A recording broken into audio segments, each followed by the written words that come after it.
Hi అండి అందరికీ. So ఈరోజు ఒక బ్యూటిఫుల్ రెసిపీ చేసుకుందాము. సో ఈ రెసిపీకి కావాల్సిన ఇంగ్రీడియంట్స్ చూడండి. సో నానబెట్టిన బియ్యము 1 గంట ముందు నానబెట్టుకోవాలి.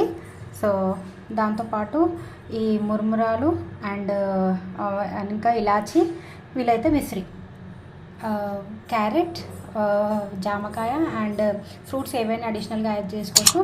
దీనికి బెల్లం కావాలి, దీంతోపాటు షేక్ మెట్ కూడా. సో కేక్ రెడీ చేస్తున్నాను. సో జనరల్గా కేక్ అంటే ఎగ్ కావాలి, మైదా పిండి, గోధుమ పిండి ఇవి కాదా, బియ్యంతో డిఫరెంట్గా చేద్దాము. సో ఎలా ఉంటుందో చూపిస్తాను, చూడండి. సో చాలా యమ్మీ ఉంటుంది, ట్రై చేయండి. సో నానబెట్టుకున్న బియ్యాన్ని మిక్సీ జార్లోకి వేసుకోండి. సో అందులో కొంచెం మిశ్రీ అండ్ ఇంకోటి మురుమురాలు. సో నీళ్ళు లేకుండా పెట్టుకోండి. సో దీన్ని పిండిలాగా గ్రైండ్ చేసుకోండి.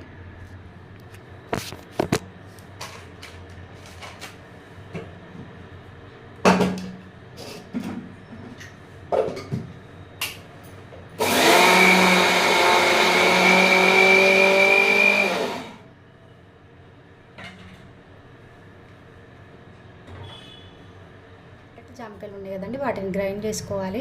సో ఇలా గ్లాస్ బియ్యం తీసుకున్నాం కదండి. సో గ్లాసున్నర బెల్లం తీసుకొని కరిగించుకోవాలి దాన్ని.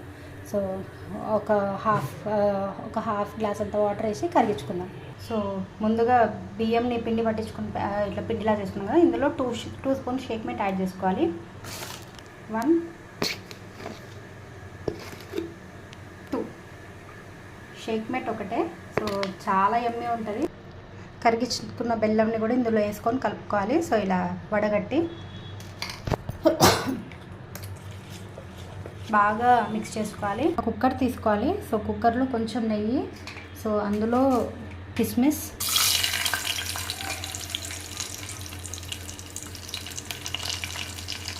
దాంట్లోనే మిక్సీకి వేసుకున్న క్యారెట్, జామకాయ ఉంది కదా, సో అది కూడా వేసుకొని ఒక సెకండ్ పాటు ఇట్లా ఫ్రై చేసుకోవాలి. జస్ట్ ఇట్లా పచ్చి వాసన పోవడానికి.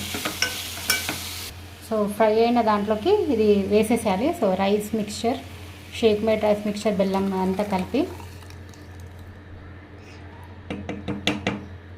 సో లాస్ట్ టైం మిగిలిన ఈ గ్రేప్స్ కూడా యాడ్ చేసేసి విజిల్ లేకుండా కుక్కర్ మీద మూత పెట్టి ఒక 20 to 25 మినిట్స్ ఉడికించుకోండి. సో సిమ్లోనే ఉడకాలి, హై మంట మీద పెట్టొద్దు. ఓకే.